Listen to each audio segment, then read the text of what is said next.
Hi, I'm Gemma Bunner and one of the principal lawyers at Shaw & Bunner Legal. In today's video, I'm going to talk through what you can expect when you attend an independent medical examination.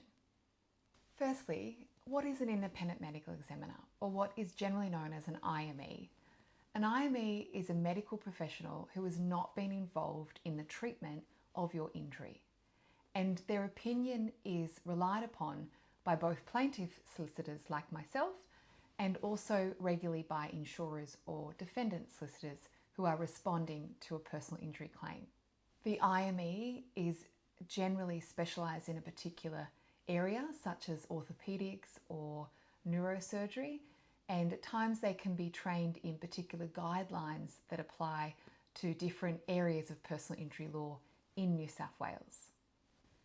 They are asked a series of questions about an individual, including their background, their occupational history, their injuries, diagnosis, and also questions around capacity and the need for future medical and treatment expenses.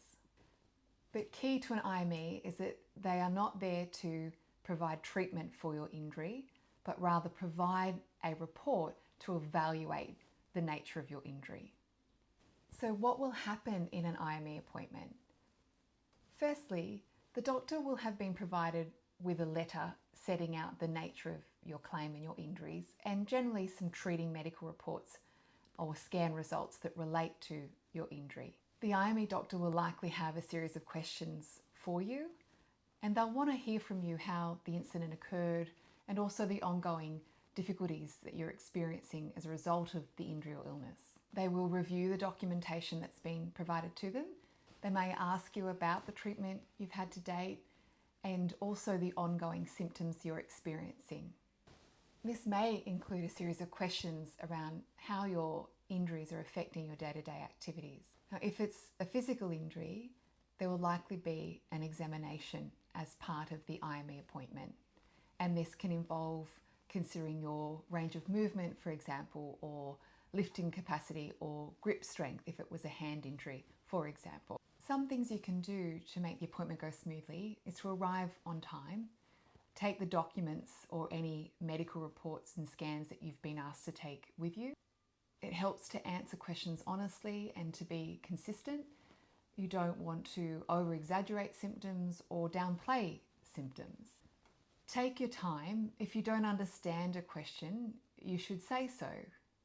Mention any difficulties that you're having with day-to-day activities, and most importantly, just be polite and cooperative. If it is for the other side, try not to get defensive or overthink where the line of questioning is leading to. Just be really simple with your responses and answer the questions directly. Try not to volunteer unnecessary information when it's not being asked of you. So what happens after the IME appointment? A report will be provided to whoever requested the IME, whether that's the insurer, the defendant, or perhaps your own lawyer. And those reports can take some weeks to be prepared. If it's for our office, we would review the report and make sure that there's no inconsistencies in the report or inaccuracies in the report, and then provide you with advice around how that report and that opinion impacts upon your entitlements. It is important to note that if the report has gone to the insurer or to the defendant, you aren't necessarily entitled to see that report. You will only see that report if the insurer or the defendant intend to rely upon it in your claim or intend to provide you with a copy as evidence that they will not support an aspect of your claim. It is only then that you may see that report. If you have any questions around an independent medical examination or personal injury claim in general, please feel free to reach out to the team at Shaw & Bunner Legal.